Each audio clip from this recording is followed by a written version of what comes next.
ನನ್ನ ಮಾತು ಬೆಳಗಿನ ಮಾತು, ಬೆಳಗಿನ ಇಬ್ಬನಿಯ ಹಾಗೆ ನನ್ನ ಮನಸ್ಸಿನಲ್ಲಿ ಬಂದದ್ದನ್ನು ತಮ್ಮ ಜೊತೆ ಹಂಚ್ಕೋತಾ ಹೋಗುವಂಥದ್ದು. ಈ ಮಾತಿನಿಂದ ತಮಗೆ ಏನಾದರೂ ಸ್ವಲ್ಪ ಸಂತೋಷ ಆದರೆ ನನಗೂ ಸಂತೋಷ. ನಿಮಗೆ ರಾವಣ ಗೊತ್ತಲ್ವಾ? ರಾವಣನಿಗೆ 10 ತಲೆ 20 ಕೈಗಳು. ಆತನಿಗೆ ಒಂದಿನ ಇದ್ದಕ್ಕಿದ್ದ ಹಾಗೆ ತಲೆನೋವು ಬಂತಂತೆ. ಸಾಮಾನ್ಯ ಜನರಿಗೆ ತಲೆನೋವು ಬರೋದೇ ಒಂದು, ಆದರೆ ಮಹಾರಾಜರ ತಲೆನೋವು ನೋಡಿ. ತಕ್ಷಣ ಆಸ್ಥಾನದಲ್ಲಿ ಎಲ್ಲ ಕಡೆ ಅಯ್ಯೋ ಮಹಾರಾಜರಿಗೆ ತಲೆನೋವು ಬಂದಿದೆ, ರಾವಣಾಧೀಶ್ವರರಿಗೆ ತಲೆನೋವು ಬಂದಿದೆ, ದಶಕಂಠನಿಗೆ ತಲೆನೋವು ಬಂದಿದೆ, ಎಲ್ಲ ಕಡೆ ಸುದ್ದಿ. ಆಸ್ಥಾನದಲ್ಲಿ ಸಾಧಾರಣವಾಗಿ ಆಸ್ಥಾನ ವೈದ್ಯರು ಅಂತಿರ್ತಾರೆ. ಈಗ ನಮ್ಮ ರಾಜಕಾರಣಿಗಳು ಇಟ್ಕೊಂಡಿರ್ತಾರೆ, ಮಂತ್ರಿಗಳಿಗೆ ಮುಖ್ಯಮಂತ್ರಿಗಳಿಗೆ ಅವರದ್ದೇ ಪರ್ಸನಲ್ ಡಾಕ್ಟರ್ಸ್ ಇರ್ತಾರೆ. ಹಾಗೆಯೇ ಸೊ ಆಸ್ಥಾನ ವೈದ್ಯರಿಗೆ ಕರೆ ಹೋಯಿತು, ಬಂದರು, ನೋಡಿದ್ರು. ಆಸ್ಥಾನ ವೈದ್ಯರು ರಾವಣನ ಕೇಳಿದ್ರು, ಹೌದು ಯಾವ ತಲೆಗೆ ನೋವು ಅಂತ. ಇರೋದು 10 ತಲೆ ಅಲ್ವಾ, ಯಾವ ತಲೆಗೆ ನೋವು? ರಾವಣನಿಗೆ ಗೊತ್ತಾಗಿಲ್ಲ. ತನ್ನ 20 ಕೈಗಳನ್ನು ಆಡಿಸಿ ಆಡಿಸಿ ತಲೆನಾ ಈ ತಲೆನಾ ಈ ತಲೆನಾ ಆ ತಲೆನಾ ನೋಡಿದ ರಾವಣ. ಗೊತ್ತಾಗಿಲ್ಲ. ಇಲ್ಲ ವೈದ್ಯ ಮಹಾಶಯರೇ, ನನಗೆ ಗೊತ್ತಾಗ್ತಾ ಇಲ್ಲ, ನೀವೇ ಹೇಳಬೇಕು. ವೈದ್ಯ ಮಹಾಶಯರಿಗೂ ಗೊತ್ತಾಗಿಲ್ಲ. ಆವಾಗ ಏನು ಮಾಡಬೇಕು? ಒಂದು ದಿನ ಕಳೀತು, ರಾವಣನ ತಲೆನೋವು ನಿಂತೇ ಇಲ್ಲ. ಸರಿ, ಒಂದು ಡಂಗುರ ಹೊಡೆಸಲಾಯಿತು. ಯಾವರಾದರೂ ಬಂದು ಮಹಾರಾಜರ ತಲೆನೋವನ್ನು ಹೋಗಲಾಡಿಸಿದರೆ, ಔಷಧ ಕೊಟ್ಟರೆ ಅವರಿಗೆ ಕೇಳಿದ್ದನ್ನು ಕೊಡಲಾಗತ್ತೆ. ಡಂಗುರ ಹೋಯಿತು. ಆ ಊರಿನಲ್ಲಿ ಒಬ್ಬ ಬುದ್ಧಿವಂತ ಇದ್ದ. ಎಲ್ಲ ಊರುಗಳಲ್ಲೂ ಬುದ್ಧಿವಂತರಿರ್ತಾರೆ. ಸೊ ಆ ಬುದ್ಧಿವಂತ ಬಂದ. ನೋಡಿದರೆ ಆತ ಬಡವನಂತೆ ಇದ್ದ. ಬಟ್ಟೆ ಸರಿಯಾದ ಬಟ್ಟೆ ಇರಲಿಲ್ಲ, ಮುಖ ಕ್ಷೌರ ಮಾಡಿರಲಿಲ್ಲ, ಕೂದಲು ತೆಗ್ಬಿಟ್ಟಿದ್ದ, ಒಂದು ರೀತಿ ವಾಸನೆ ಹೊಡಿತಿತ್ತು. ಆದರೆ ಆ ಮನುಷ್ಯ ತುಂಬ ಸಂತೋಷವಾಗಿದ್ದ. ಆತನ ಸಂತೋಷ ಒಂದು ಕಡೆ, ಇನ್ನೊಂದು ಕಡೆ ಅವನ ಎಪಿಯರೆನ್ಸು ತುಂಬ ಹಾರಿಬಲ್ ಆಗಿತ್ತು. ಸೊ ಆಸ್ಥಾನದಲ್ಲಿರುವವರು ಮಂತ್ರಿಗಳು ಉಳಿದವ್ರು ನೋಡಿದ್ರು, ಇವ್ರು ಕರ್ಕೊಂಡೋಗಿ ಮಹಾರಾಜರ ಹತ್ರ ಬಿಡಬೇಕೋ ಬೇಡವೋ. ಸರಿ, 2 ದಿನ ಆಗಿದೆ ತನ್ನೊಬ್ಬಂದು ಮಹಾರಾಜ ರಾವಣೇಶ್ವರಿಗೆ.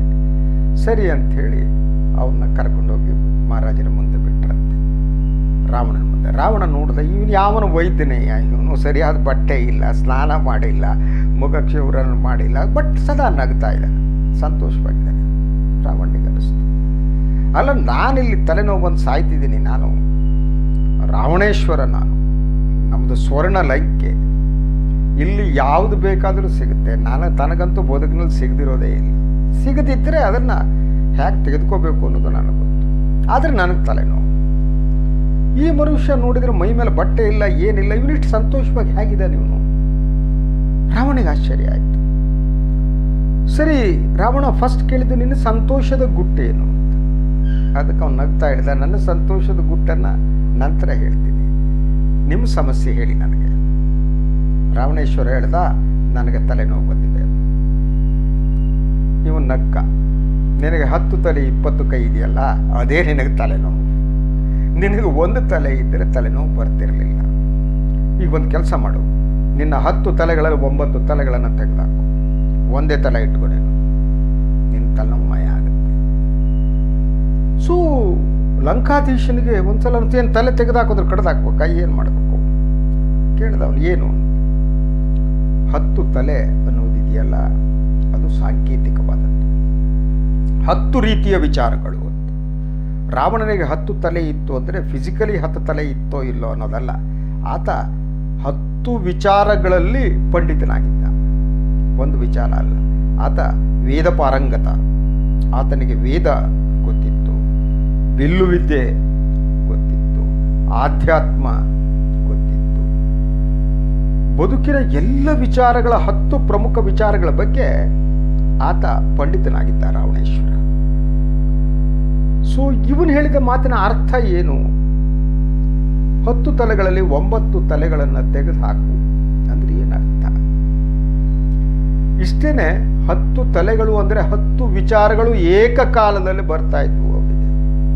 ಅಂದರೆ ಯಾವುದೇ ವಿಚಾರದ ಮೇಲೆ ಅವನಿಗೆ ಫೋಕಸ್ ಇರಲಿಲ್ಲ. ಯಾವುದೇ ಒಂದು ವಿಚಾರವನ್ನು ಇಟ್ಟುಕೊಂಡು ಅದನ್ನು ಮಥಿಸುವ, ಅದನ್ನು ಅರ್ಥೈಸುವ, ಅದನ್ನು ವಿವರಿಸುವ ಕೆಲಸವನ್ನು ಮಾಡ್ತಿರಲಿಲ್ಲ. ಆತ ಯುದ್ಧದ ಬಗ್ಗೆ ಯೋಚನೆ ಮಾಡ್ತಾ ಇದ್ದಾಗ ಆಧ್ಯಾತ್ಮ ಬಂದು ಬಾಗಲು ಬಡಿತಿತ್ತು. ಆಧ್ಯಾತ್ಮದ ಬಗ್ಗೆ ಮಾತನಾಡ್ತಾ ಇರುವಾಗ ರಾಜ್ಯ ಆಡಳಿತದ ವಿಚಾರ ಬಂದು ಬಾಗಿಲು ಬಡಿತಾ ಇತ್ತು. ರಾಜ್ಯ ಆಡಳಿತದ ವಿಚಾರ ಬಂದಂಥ ಸಂದರ್ಭದಲ್ಲಿ ಏನಿದ್ದಾರೆ ರಾಕ್ಷಸರು ಅಂತ ಹೇಳ್ತೀವಿ ನಾವು, ಅವರ ಹಲವಾರು ಸಮಸ್ಯೆಗಳು ಬರ್ತಿತ್ತು. ಲಂಕೇಶ್ ಅಥವಾ ಲಂಕಾಧೀಶ ಒಂದರ ಮೇಲೆ ಕಾನ್ಸಂಟ್ರೇಟ್ ಮಾಡೋದಕ್ಕೆ ಅವನಿಗೆ ಸಾಧ್ಯ ಆಗ್ತಿರಲಿಲ್ಲ.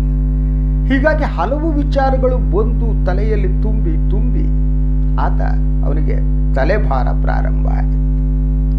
ಈತ ಹೇಳಿದ್ದು ಕೇಳಿದ ತಕ್ಷಣ ರಾವಣನಿಗೆ ಅನಿಸ್ತು, ರಾವಣ ತುಂಬ ಬುದ್ಧಿವಂತ, ಅವನು ಆಳವಾದ ಜ್ಞಾನವನ್ನು ಇಟ್ಟುಕೊಂಡಂಥ ವ್ಯಕ್ತಿ ಆತ. ಹೌದಲ್ವಾ, ಒಂದು ತಲೆ ಇಟ್ಟುಕೊಳ್ಳುವುದು ಅಂದರೆ ಒಂದು ವಿಚಾರವನ್ನು ಫೋಕಸ್ ಆಗಿ ಅದರ ಬಗ್ಗೆ ಕೆಲಸ ಮಾಡುವಂಥದ್ದು.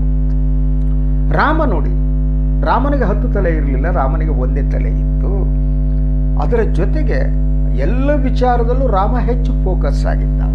ಆ ಕಾರಣಕ್ಕೆ ಬಿಲ್ಲು ವಿದ್ಯೆಯಲ್ಲಿ ನೀವು ಫೋಕಸ್ ಆಗದಿದ್ದರೆ ನೀವು ಬಿಲ್ಲು ವಿದ್ಯೆಯಲ್ಲಿ ಸಾಧನೆ ಮಾಡೋಕ್ಕಾಗಲ್ಲ. ರಾವಣ ಬಿಲ್ಲು ವಿದ್ಯೆಯಲ್ಲಿ ಸಾಧನೆ ಮಾಡಿದರೂ ಕೂಡ ರಾಮನ ರೀತಿಯ ಬಿಲ್ಲು ವಿದ್ಯಾ ಪಾರಂಗತ ಆಗಿರಲಿಲ್ಲ, ಬಿಕಾಸ್ ಅವನ ಮೈಂಡ್ ಫೋಕಸ್ ಆಗಿರಲಿಲ್ಲ. ಆ ಕಾರಣಕ್ಕೆ ರಾಮನ ಒಮ್ಮೆ ಬಿಟ್ಟ ಬಾಣವನ್ನು ಅಥವಾ ತೊಟ್ಟ ಬಾಣವನ್ನು ಮತ್ತೆ ತೊಡುವುದಿಲ್ಲ ಅಂತ ರಾಮನ ಪ್ರತಿಜ್ಞೆ ಆಗಿತ್ತು. ರಾಮನ ಬಾಣದ ಗುರಿ ಎಂದೂ ತಪ್ಪುವುದಿಲ್ಲ ಅನ್ನೋದಾಗಿತ್ತು, ಬಿಕಾಸ್ ಅವನು ಫೋಕಸ್ಡ್ ಆಗಿದ್ದ. ಅವರ ದಾಂಪತ್ಯ ಬದುಕಿನಲ್ಲೂ ಏಕಪತ್ನಿ ವ್ರತಸ್ಥ, ಅವನು ಈಸ್ ಫೋಕಸ್ಡ್ ಸೀತೆಯ ಮೇಲೆ ಮಾತ್ರ. ಪ್ರತಿ ವಿಚಾರದಲ್ಲೂ ರಾಮನಿಗೆ ಸ್ಪಷ್ಟತೆ ಇತ್ತು, ರಾಮನಿಗೆ ಗೊಂದಲ ಇರಲಿಲ್ಲ, ಬಿಕಾಸ್ ಈಸ್ ಫೋಕಸ್ಡ್ ಮೈಂಡ್, ಒಂದೇ ವಿಚಾರ. ರಾವಣ ಹಾಗಾಗಿರಲಿಲ್ಲ. ರಾವಣ ಹಲವು ವಿಚಾರಗಳ ಒಂದು ಮೊತ್ತವಾಗಿದ್ದ, ಅಪಾರ ಪ್ರತಿಭಾವಂತ. ಆತನ ಪ್ರತಿಭೆ ವಿಚಾರದಲ್ಲಿ ರಾಮನಿಗೆ ಯಾವ ದೃಷ್ಟಿಯಿಂದಲೂ ರಾವಣ ಕಡಿಮೆ ಆಗಿರಲಿಲ್ಲ, ಆದರೆ ಫೋಕಸ್ಡ್ ಮೈಂಡ್ ಇರಲಿಲ್ಲ. ಇವತ್ತು ನಮ್ಮ ಬದುಕು ಕೂಡ ಹಾಗೆ ಆಗಿದೆ ನೋಡಿ.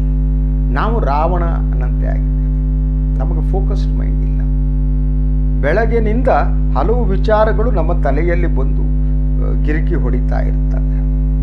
ಇವತ್ತಾದ್ರೂ ಕೆಲಸ ಆಗುತ್ತಾ ಇಲ್ವಾ, ಇವತ್ತು ಸರಿಯಾದ ಟೈಮಿಗೆ ಆಟೋ ಸಿಗುತ್ತಾ, ವೆಹಿಕಲ್ ಸಿಗುತ್ತಾ, ಈ ಟ್ರಾಫಿಕ್ನಲ್ಲಿ ಹೋಗ್ಬೋದಾ, ಬಾಸ್ ಏನೆನ್ಬೋದು, ಬಾಸ್ ಬೈಬೋದಾ, ಇನ್ನೊಂದು ಮಾಡ್ಬೋದಾ, ಹೆಂಡತಿ ಏನೋ ಥರ ಕೇಳಿದ್ದು ತನ್ನ ಇಲ್ವಾ, ಮಕ್ಕಳದ್ದೇನೋ ಬೇಡಿಕೆ ಇತ್ತು ಅದಾಗುತ್ತಾ ಇಲ್ವಾ, ಬೇಡಿಕೆ ಈಡೇರಿಸ್ಬೇಕಾ, ಅಥವಾ ಆಫೀಸಿಗೆ ಹೋಗ್ಬೇಕಾ ಹೋಗಬಾರ್ದಾ, ಯಾಕೆ ಹೋಗಬೇಕು, ಇಂಥ ಹಲವು ಪ್ರಶ್ನೆಗಳು ಬಂದು ನಮ್ಮ ತಲೆಯ ಒಳಗಡೆ ಗಿರಿಕೆ ಹೊಡಿತಿರ್ತವೆ.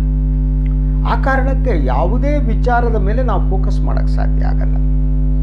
ನಿಮಗೆ ಯಾವಾಗ ಫೋಕಸ್ ಮಾಡೋಕ್ಕೆ ಸಾಧ್ಯ ಆಗಲ್ಲ, ಮನಸ್ಸನ್ನು ನಿರ್ಮಲವಾಗಿ ಇಟ್ಕೊಳ್ಳೋಕ್ಕೆ ಸಾಧ್ಯ ಆಗಲ್ಲ, ಆಗ ನಮಗೆ ನಾವೇ ಸಮಸ್ಯೆಗಳನ್ನು ಸೃಷ್ಟಿ ಮಾಡ್ಕೊತೀವಿ. ಬದುಕಿನಲ್ಲಿ ಯಾರಿಗೂ ಸಮಸ್ಯೆಯನ್ನು ಸೃಷ್ಟಿ ಮಾಡಲಾರರು, ನಮಗೆ ನಾವೇ ಸಮಸ್ಯೆಯನ್ನು ಸೃಷ್ಟಿ ಮಾಡ್ಕೊತೀವಿ. ಮತ್ತು ಎಲ್ಲ ಸಮಸ್ಯೆಗೆ ನಾವೇ ಹೇಗೆ ಕಾರಣರೋ ಪರಿಹಾರವೂ ನಮ್ಮಲ್ಲೇ ಇದೆ. ಹೊರ ಜಗತ್ತಿನಲ್ಲಿ ನೀವು ಪರಿಹಾರವನ್ನು ಹುಡ್ಕೋದಕ್ಕೆ ಸಾಧ್ಯ ಆಗಲ್ಲ, ಹುಡುಕಿದ್ರೂ ಸಿಗಲ್ಲ. ಯಾಕಂದರೆ ಹೊರ ಜಗತ್ತಿನಲ್ಲಿ ಸಿಗುವಂಥದ್ದಲ್ಲ. ಸಂತೋಷ ಸಮಾಧಾನ ಏನಿದೆ ಅದು ನಮ್ಮ ಒಳಗೆ ಇರುವಂಥದ್ದು, ದೇವರು ನಮ್ಮ ಒಳಗೆ ಇರುವ ಹಾಗೆ. ಆದರೆ ನಮ್ಮ ಒಳಗೆ ಇರುವುದನ್ನು ನೋಡದೆ ಅದಕ್ಕೆ ನಾವು ಅಂಧರಾಗಿ ಹೊರಗಡೆ ಹುಡುಕ್ತಾ ಇರ್ತೀವಿ. ನಾವು ಇಂಥ ಗೊಂದಲದಲ್ಲಿ ನಮಗೆ ಫೋಕಸ್ಡ್ ಮೈಂಡ್ ಅನ್ನೋದೇ ಇಲ್ಲ. ನಾವು ಎಲ್ಲ ಗೊಂದಲದ ಗೂಡು. ನಮ್ಮಲ್ಲಿರುವುದು ಬರೇ ಪ್ರಶ್ನೆಗಳೇ, ನಮ್ಮಲ್ಲಿರುವುದು ಬರೇ ಸಮಸ್ಯೆ, ನಮ್ಮಲ್ಲಿರುವುದು ಬರೇ ಕಷ್ಟವೇ. ಇದನ್ನು ಮೀರಿ ನಮ್ಮ ಒಳಗಿನ ಸಂತೋಷವನ್ನು ಯಾಕೆ ಹುಡುಕೋದಕ್ಕೆ ಸಾಧ್ಯ ಆಗಲ್ಲ ಅಂದರೆ, ನಾವು ನಮ್ಮ ಸಂತೋಷವನ್ನು ಅಡವಿಟ್ಟಿದ್ದೀವಿ. ಮಾರ್ವಾಡಿ ಹತ್ರ ಅಡವಿಟ್ಟ ಹಾಗೆ ಸಂತೋಷ ಅನ್ನುವ ಬಂಗಾರವನ್ನು ಒಬ್ಬ ಮಾರ್ವಾಡಿ ಹತ್ರ ಅಡವಿಟ್ಟಿದ್ವಿ. ಆ ಮಾರ್ವಾಡಿ ಅಥವಾ ವ್ಯಾಪಾರಸ್ಥ ನಮ್ಮ ಸಂಪರ್ಕಕ್ಕೆ ಬರುವ, ನಮ್ಮ ಸಂಬಂಧಕ್ಕೆ ಬರುವ ವ್ಯಕ್ತಿಗಳೇ ಆಗಿದ್ದಾರೆ. ನಾವು ಸಂತೋಷವಾಗಿ ನಾವು ಇರಬೇಕೋ ಇಡಬೇಕೋ ಅನ್ನೋದು ಮೂರನೆಯವರು ತೀರ್ಮಾನ ಮಾಡ್ತಾರೆ, ನಾವಲ್ಲ. ಯಾಕೆಂದರೆ ಒಳಗಿನ ಸಂತೋಷವನ್ನು ನಾವು ಹುಡುಕುವುದಿದ್ದರೆ ಅದು ನಮ್ಮೊಳಗಿದೆ. ಈ ಜಗತ್ತಿನಲ್ಲಿ ನಾವು ಏನಾದರೂ ಬದಲಾವಣೆ ಮಾಡೋದಕ್ಕೆ ಸಾಧ್ಯ ಅಂದುಕೊಂಡ್ರೆ ಅದು ನಮ್ಮನ್ನು ಮಾತ್ರ, ಬೇರೆದಲ್ವೇ ಅಲ್ಲ. ಜಗತ್ತಿನಲ್ಲಿ ನೀವು ಯಾವುದನ್ನು ಬದಲಾಯಿಸುವ ಶಕ್ತಿ ನಿಮಗೂ ಇಲ್ಲ, ನನಗೂ ಇಲ್ಲ. ನಮಗಿರುವ ಶಕ್ತಿ ನಮ್ಮನ್ನು ಬದಲಿಸಿಕೊಳ್ಳುವುದೇ ಆಗಿದೆ, ನಮ್ಮ ನೆರೆಟಿವ್ಸನ್ನು ಬದಲಿಸಿಕೊಳ್ಳುವುದೇ ಆಗಿದೆ, ನಮ್ಮ ಆಲೋಚನಾ ಕ್ರಮವನ್ನು ಬದಲಿಸಿಕೊಳ್ಳುವುದೇ ಆಗಿದೆ, ನಮ್ಮ ಓವರಾಲ್ ಅಪ್ರೋಚನ್ನು ಬದಲಿಸಿಕೊಳ್ಳುವುದೇ ಆಗಿದೆ. ಮನುಷ್ಯ ಸಂಬಂಧಗಳನ್ನು ಪುನರ್ ವ್ಯಾಖ್ಯೆಗೆ ಒಳಪಡಿಸ್ತಾ ನಾವು ಬದಲಾಗುವುದೇ ಭಾಳ ಮುಖ್ಯವಾದ್ದು. ಆದರೆ ನಾವು ಅದು ಮಾಡಲ್ಲ. ನಾವು ಈ ಜಗತ್ತಿನಲ್ಲಿ ಎಲ್ಲರೂ ಬದಲಾಗಬೇಕು ಅಂದ್ಕೋತೀವಿ. ನಮ್ಮ ಸಂತೋಷ ಬೇರೆಯವರು ನಮ್ಮ ನಿರೀಕ್ಷೆಯನ್ನು ಈಡೇರಿಸುವುದರ ಮೇಲೆ ನಿಂತಿದೆ. ಬೇರೆಯವರು ನಮ್ಮನ್ನು ಸಂತೋಷವಾಗಿ ಇಡಬೇಕಾಗಿದೆ. ಯಾಕೆಂದರೆ ನಮಗೆ ಎಲ್ಲರ ಮೇಲೆ ಒಂದು ನಿರೀಕ್ಷೆ ಇರುತ್ತೆ, ಎಲ್ಲದರ ಮೇಲೆ ಒಂದು ನಿರೀಕ್ಷೆ ಇರುತ್ತೆ. ಆ ನಿರೀಕ್ಷೆ ಹುಸಿಯಾದ ತಕ್ಷಣ ನಮಗೆ ಅಸಂತೋಷ ಉಂಟಾಗುತ್ತೆ. ಆದರೆ ನಮ್ಮ ನಿಯಂತ್ರಣ ಇರುವುದು ನಮ್ಮ ಬಗ್ಗೆ ನಮ್ಮ ಮೇಲೆ ಮಾತ್ರ ಆಗಿರುವುದರಿಂದ ಬೇರೆ ಯಾವ ಚರಾಚರ ವಸ್ತುಗಳ ಮೇಲೆ ನಮ್ಮ ನಿಯಂತ್ರಣ ಇಲ್ಲ ಮತ್ತು ನಮ್ಮ ನಿರೀಕ್ಷೆಯಂತೆ ಬದುಕಲ್ಲ. ನೀವು ಬೆಳಗ್ಗೆ ಎದ್ದ ತಕ್ಷಣ ನೋಡಿ ನಮ್ಮ ನಿರೀಕ್ಷೆ ಹೇಗೆ ಪ್ರಾರಂಭ ಆಗುತ್ತೆ ಅಂತ. ಕೆಲವು ಗಂಡದ್ರು ಬೆಳಗ್ಗೆ ಎದ್ದ ತಕ್ಷಣ ಹೆಂಡತಿ ಟೂತ್ ಬ್ರಷಿಗೆ ಪೇಸ್ಟ್ ಹಚ್ಕೊಡ್ಬೇಕು, ಅವರಿಗೆ ಇಡಬೇಕು, ಬಿಸಿ ನೀರು ಕಾಯಿಸಿಡ್ಬೇಕು, ಇವನು ಮಹಾರಾಜರ ಟೈಪ್ ಬರಬೇಕು. ಅದು ಅವ್ನು ಮಾಡಿಲ್ವಾ, ಏನು ಪ್ರಾಬ್ಲಮ್ ಸ್ಟಾರ್ಟ್. ಇವರು ಮನೆಯೊಳಗೆ ಇರಬೇಕಾದ್ರೆ ಮಕ್ಕಳು ಗಲಾಟೆ ಮಾಡಿಕೊಡ್ತು, ಮಕ್ಕಳು ಮಹಾನ್ ಗೌರವ ಕೊಟ್ಟು ನಿಂತಿರ್ಬೇಕು. ಮಕ್ಕಳು ಗಲಾಟೆ ಮಾಡಿದ್ರು ಪ್ರಾಬ್ಲಮ್ ಸ್ಟಾರ್ಟ್. ಅದೇ ಒಬ್ಬ ವಿದ್ಯಾರ್ಥಿಯೇ ಆಗಿದ್ದರೆ ಅವರ ಪ್ರತಿಯೂ ಅಷ್ಟೇ, ಹೆಂಡತಿಯೂ ಅಷ್ಟೇ. ಹೆಂಡತಿಯಾದವಳಿಗೆ ಗಂಡನ ಮೇಲೆ ನಿರೀಕ್ಷೆ ಇರುತ್ತೆ, ಗಂಡ ಹೀಗೆ ಬಿಹೇವ್ ಮಾಡಬೇಕು ಅಂತ. ಬಟ್ ಜನರಲಿ ಯಾರು ನಿರೀಕ್ಷೆಯಂತೆ ಬಿಹೇವ್ ಮಾಡಲ್ಲ. ಗಂಡ ಸರಿಯಾಗಿ ಬಿಹೇವ್ ಮಾಡಿಲ್ಲ ಅಂತ ತಕ್ಷಣ ನೋವು ಅನುಭವಿಸುವ ಹೆಂಡತಿಯೇ ಹೊರತು ನಿರೀಕ್ಷೆಯಂತೆ ಬಿಹೇವ್ ಮಾಡದಿರುವ ಗಂಡನಲ್ಲ. ಶಾಲೆ ಕಾಲೇಜಿಗೆ ಹೋಗುವ ಮಕ್ಕಳನ್ನು ಗಮನಿಸಿ ಇವತ್ತಿನ ದಿನ. ಅವರು ಹಾಗೆ ನಿರೀಕ್ಷೆ ಮೇಲೆ ಬದುಕ್ತಾರೆ. ಅವರು ಇನ್ನೂ ಹೆಚ್ಚು ಸೆನ್ಸಿಟಿವ್ ಆಗಿದ್ದಾರೆ.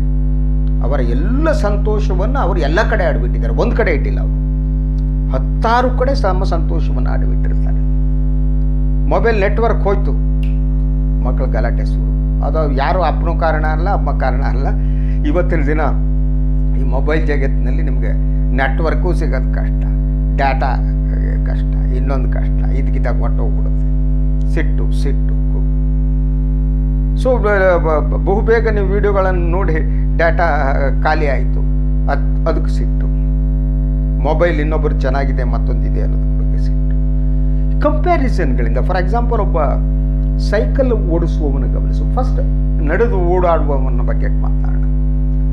ಸದಾ ನಡೆದು ಹೋಗುವ ಯಾವುದೇ ವಾಹನ ಇಲ್ಲದ ಒಬ್ಬ ವ್ಯಕ್ತಿ ಒಂದು ಸೈಕಲ್ ಇದ್ರೆ ಚೆನ್ನಾಗಾಗತ್ತೆ ಅಂತ ಅಂದ್ಕೋತಾನೆ. ಸೈಕಲ್ ಸಿಕ್ತು ಅಂತ ಇಟ್ಕೊಳ್ಳಿ. ಸೈಕಲ್ ಸಿಕ್ಕ ಮೇಲೆ ಅವನಿಗೆ ಒಂದು ಸ್ಕೂಟರ್ ಇದ್ರೆ ಒಳ್ಳೇದಾಗಿತ್ತು ಅಂತ ಅನ್ಸಕ್ಕೆ ಪ್ರಾರಂಭ ಆಗುತ್ತೆ. ಒಂದು ಸ್ಕೂಟರ್ ದೊರೆತ ಮೇಲೆ ಆತ ಕಾರಿನ ಕನಸನ್ನು ಕಾಣ್ತಾನೆ. ಮೊದಲು ಮಾರುತಿ 800 ಆದರೂ ಓಕೆ, ಮಾರುತಿ ಅಲ್ಟ್ರಾ ಆದರೂ ಓಕೆ ಅಂತಾನೆ. ಅದು ಬಂದ ಮೇಲೆ ಆತನಿಗೆ ಹೈಬ್ರಿಡ್ ಕಾರ್ಗಳ ಕನಸು ಬೀಳಕ್ಕೆ ಪ್ರಾರಂಭ ಆಗುತ್ತೆ. ಬೈಕ್ಗೆ ಹೈಬ್ರಿಡ್ ಕಾರ್ ಸಿಕ್ಕ ಮೇಲೆ ಹೈಬ್ರಿಡ್ ಕಾರ್ಗಳಲ್ಲೇ ಓಡಾಡಬೇಕಾದ್ರೆ ಸ್ವಂತದೊಂದು ಹೆಲಿಕಾಪ್ಟರ್ ಇದ್ದರೆ ಚೆನ್ನಾಗಿರುತ್ತೆ. ಅಂದರೆ ಏನು ವಾಟ್ಸ್ ಆರ್ ಅನ್ಲಿಮಿಟೆಡ್ ಅಂತ ಮಾಲ್ದಸ್ ಥಿಯರಿ ಆಫ್ ಎಕಾನಮಿಯಲ್ಲಿ, ಮಾಲ್ದಸ್ ಥಿಯರಿಯಲ್ಲಿ ಹೇಳಲಾಗುತ್ತೆ. ಅದಕ್ಕೊಂದು ಮಿತಿ ಇಲ್ಲ. ಈ ಮಿತಿ ಇಲ್ಲದ ಬಯಕೆನೇ ನಮ್ಮೆಲ್ಲರ ನೋವಿಗೆ, ದುಃಖಕ್ಕೆ, ಅಸಹಾಯಕತೆ ಕಾರಣ ಆಗಿದೆ. ನಮಗೆ ಸರಳವಾಗಿ ಬದುಕುವುದು ಗೊತ್ತಿಲ್ಲ. ನಾವು ಸರಳತನದ ದ್ವೇಷಿಗಳು. ಆ ಕಾರಣಕ್ಕೆ ಗಾಂಧಿ ಕಂಡರಾಗಲ್ಲ ನಮಗೆ. ನಾವು ಸರಳತನದ ದ್ವೇಷಿಯಾಗಿ ಪ್ರತಿ ಕ್ಷಣ ಒಂದಾದ ಮೇಲೆ ಒಂದೊಂದು ಬಯಕೆಗಳು ಬಂದು ನಮ್ಮನ್ನು ಅಸಂತೋಷಗೊಳಿಸ್ತಾ ಇರ್ತವೆ. 10 ತಲೆ ರಾವಣನಿಗೆ 10 ವಿಚಾರಗಳು ಬಂದು ತಲೆ ಕೆಡಿಸುವ ಹಾಗೆ ನಮಗೂ ಕೂಡ 10 ವಿಚಾರಗಳು ಬರ್ತವೆ, 10 ಬಯಕೆಗಳು ಬರ್ತವೆ. ಅದರ ಮೇಲೆ ನಮ್ಮ ನಿಯಂತ್ರಣನೇ ಇಲ್ಲ. ಆ ಬಯಕೆ ಈಡೇರದಿದ್ದಾಗ ನಾವು ದುಃಖ ತಪ್ತರಾಗ್ತೀವಿ, ಅಸಹಾಯಕರಾಗ್ತೀವಿ, ಸಿಟ್ಟು ಬರುತ್ತೆ, ದೇವರನ್ನ ಬೈತೀವಿ, ಇನ್ನೊಬ್ಬರನ್ನ ಬೈತೀವಿ. ಆದರೆ ದೇವರು ಅವನು ಬಂದು ಪ್ರತಿದಿನ ನಿಮ್ಮ ಹತ್ರ ಬಂದ್ಬಿಟ್ಟು ನಿಮ್ಮ ಸಮಸ್ಯೆ ಬಗೆಹರಿಸೋದಿದೆಯಲ್ಲ, ಅದು ದೇವರಿಗೆ ಸಾಧ್ಯ ಇಲ್ಲ. ಯಾಕೆಂದರೆ ದೇವರಿಗೆ ಅವ್ರಿಗೆ ಬಿಗ್ಗರಾದ ಒಂದು ಪಾತ್ರ ಇದೆ. ಈ ವಿಶ್ವವನ್ನು ಸೃಷ್ಟಿಕರ್ತನಿಗೆ ವಿಶ್ವ ನೋಡ್ಕೋಬೇಕು ಹೊರತು ನಾವ್ಯಾರೋ ಶೇಷರ ಭಟ್ನೋ ಇನ್ನೊಬ್ಬನೋ ಮತ್ತೊಬ್ಬನ ವೈಯಕ್ತಿಕ ಆಸೆಗಳನ್ನು ಈಡೇರಿಸೋದು ಅವನ ಕೆಲಸ ಅಲ್ಲ. ನಮ್ಮ ಆಸೆಗಳನ್ನು, ಬಯಕೆಗಳನ್ನು ಈಡೇರಿಸಿಕೊಳ್ಳುವುದು ನಮ್ಮ ಕೆಲಸ ಆಗಿದೆ. ಆದರೆ ನಮಗೆ ಗೊತ್ತಿರಬೇಕು ಏನಕ್ಕೆ ಆಸೆ ಪಡಬೇಕು, ಏನಕ್ಕೆ ಆಸೆ ಪಡಬೇಕು. ನಮ್ಮ ಮಿತಿಯ ಒಳಗಡೆ ಸಂತೋಷವಾಗಿರುವುದನ್ನು ಕಲಿದಿದ್ದರೆ ನಿಮಗೆ ಚಂದ್ರಲೋಕವನ್ನು ಕೊಟ್ಟರೂ ಕೂಡ ನೀವು ಸಂತೋಷವಾಗಿರಲಾರಿರಿ. ನಿಮಗೆ ಮಂಗಳ ಲೋಕವನ್ನು ಕೊಟ್ಟರೂ ನೀವು ಸಂತೋಷವಾಗಿರಲಾರಿರಿ. ಯಾಕೆಂದರೆ ಸಂತೋಷವಾಗಿರುವುದು ಮನಸ್ಥಿತಿಯಾಗಿದೆ. ರಾವಣ ಹೇಗೆ 10 ತಲೆ 20 ಕೈಗಳು ಇಟ್ಕೊಂಡು ಸ್ವರ್ಣ ಲಂಕೆಯನ್ನು ಇಟ್ಕೊಂಡು ಅಂಥ ಸೈನ್ಯವನ್ನು ಇಟ್ಕೊಂಡು ಸಿಕ್ಕಿದ್ದನ್ನೆಲ್ಲ ಪಡೆದನೋ, ಆದರೂ ಕೂಡ ಅವನೊಳಗೆ ಅತೃಪ್ತಿ ಇತ್ತು. ಯಾಕಂದರೆ 10 ತಲೆ 20 ಕೈ. ಕೈಗೆಲ್ಲ ಕೆಲಸ, ಕೈ ಎಲ್ಲೆಲ್ಲೋ ಹೋಗುತ್ತೆ, ತಲೆ ಇನ್ನೆಲ್ಲೆಲ್ಲೋ ಹೋಗುತ್ತೆ, ಒಂದು ತಲೆ ಅಲ್ಲ. ಆದ್ದರಿಂದ ಅವನಿಗಿಂತ ಯಾರೋ ಬೀದಿಯಲ್ಲಿದ್ದಂಥ ತಿರುಪೆ ಎತ್ತುವಂಥ ಒಬ್ಬ ಸಾಮಾನ್ಯ ಮನುಷ್ಯ ಹೆಚ್ಚು ಸಂತೋಷವಾಗಿದ್ದ. ಆ ಕಾರಣಕ್ಕೆ ಅವನೇನು ಅವನಿಗೆ ಗುಣಪಡಿಸುವುದಕ್ಕೆ ಬಂದನಲ್ಲ, ಒಬ್ಬ ಸಾಮಾನ್ಯ, ಆತ ಹೆಚ್ಚು ನಗ್ನಗ್ತಾ ಸಂತೋಷವಾಗಿದ್ದ ತನಗಿರೋದ್ರ ಬಗ್ಗೆ ಅಂತ. ಈ ರಾವಣನ ಕಥೆ ಎಂಡಿಗೆ ಬರೋದಾದರೆ, ರಾವಣನಿಗೆ ಗೊತ್ತಾಯ್ತು ಒಂದು ತಲೆ ಅಂದರೆ ಒಂದು ವಿಚಾರ, ಹಲವು ವಿಚಾರಗಳ ಗೊಂದಲದ ಗೂಡನ್ನಾಗಿ ಮನಸ್ಸು ಮಾಡ್ಕೋಬಾರ್ದು ಅಂತ ತೀರ್ಮಾನಕ್ಕೆ ಬಂದ. ಯಾವಾಗ ರಾವಣ ಆ ತೀರ್ಮಾನಕ್ಕೆ ಬಂದನೋ ಅವನು ತಲೆನೋವು ಹೊರಟೋಯ್ತು. ರಾವಣನಿಗೆ ಸಂತೋಷ ಆಯಿತು. ಕೇಳಿದಂತೆ ಅವನಿಗೆ, ನಿನಗೇನು ಬೇಕು ಅಂತ. ನನಗೆ ಬೇಕಾದ್ದು ನನ್ನೊಳಗೆ ಇದೆ, ನನಗೆ ಬೇಕಾದ್ದನ್ನು ನಾನು ಪಡೆದುಕೊಳ್ತೀನಿ, ನನಗೆ ಬೇಕಾದ್ದನ್ನು ಕೊಡುವ ಶಕ್ತಿ ನಿನಗಿಲ್ಲ ಅನ್ನಂತೆ ಅವನು. ರಾವಣನಿಗೆ ಶಾಕ್ ಆಯಿತು. ನಾನು ಮಹಾರಾಜ, ನನಗಿಲ್ಲ. ಇಲ್ಲ, ನೀನು ಮಹಾರಾಜನಾಗಿರು, ನೀನು ಚಕ್ರಾಧಿಪತಿಯಾಗಿರು, ನೀನು ದೇವರೇ ಆಗಿರು, ನಿನಗೆ ಬೇಕಾದ್ದು ನಿನ್ನ ಒಳಗಿದೆ ಅನ್ನೋದನ್ನು ಮಾತ್ರ ನೀನು ಅರ್ಥ ಮಾಡ್ಕೊಂಡ್ರೆ ಸಂತೋಷವಾಗಿರ್ತೀಯ. ಹಾಗೆ ನನಗೆ ಗೊತ್ತು. ಆದ್ದರಿಂದ ಹೊರಗಿನ ಯಾವ ವಸ್ತುಗಳು ಕೂಡ ನನ್ನನ್ನು ಸಂತೋಷವಾಗಿ ಇಡಲಾರವು. ಸಂತೋಷ ನನಗೀಗಾಗಲೇ ಸಿಕ್ಬಿಟ್ಟಿದೆ. ನೀನು ದೇಶದ ಮಹಾರಾಜ, ನಿನಗೆ ತಲೆನೋವಾಗಿತ್ತು, ಬಗೆಹರಿಸಿದ್ದೀನಿ, ನಮಸ್ಕಾರ, ಬರ್ತೀನಿ ಅಂತ ಅವನು ಬಂದ ಹಾಗೆ ಹೊರಟ್ಬಿಟ್ನಂತೆ. ಆ ಸ್ಥಾನದಲ್ಲಿದ್ದ ಜನ, ಮಂತ್ರಿಗಳು, ಮಾಗದರು ಎಲ್ಲರೂ ಕೂಡ ಈ ಮನುಷ್ಯನ ನೋಡ್ತಾ ಇದ್ರಂತೆ. ಹೌದಲ್ಲ, ನಮ್ಮ ಮಹಾರಾಜ ರಾವಣನಿಗಿಂತ ಒಬ್ಬ ಸಾಮಾನ್ಯ ತಿರುಪೆಯಲ್ಲಿ ಓಡಾಡುವಂಥ ಒಬ್ಬ ಹರುಕು ಬಟ್ಟೆಯ ಬಗೀರ ಹೆಚ್ಚು ಸಂತೋಷದಿಂದ ಇದ್ದಾನಲ್ಲ ಅಂತ ಅಂದ್ಕೊಂಡ್ರಂತೆ. ಇದ್ದ ಹಾಗೆ ಹೋದಂತೆ. ಇದು ಈ ಬೆಳಗಿನ ನನ್ನ ಮಾತು. ಬೆಳಗಿನ ಇಬ್ಬನಿಯನ್ನು ಚಿಮುಕಿಸಿದ್ದೀನಿ. ನಿಮಗಿದರಿಂದ ಏನಾದರೂ ದಕ್ಕಿದರೆ ಸಂತೋಷ. ನಮಸ್ಕಾರ. ಮತ್ತೆ ನಾಳೆ ಬರ್ತೀನಿ.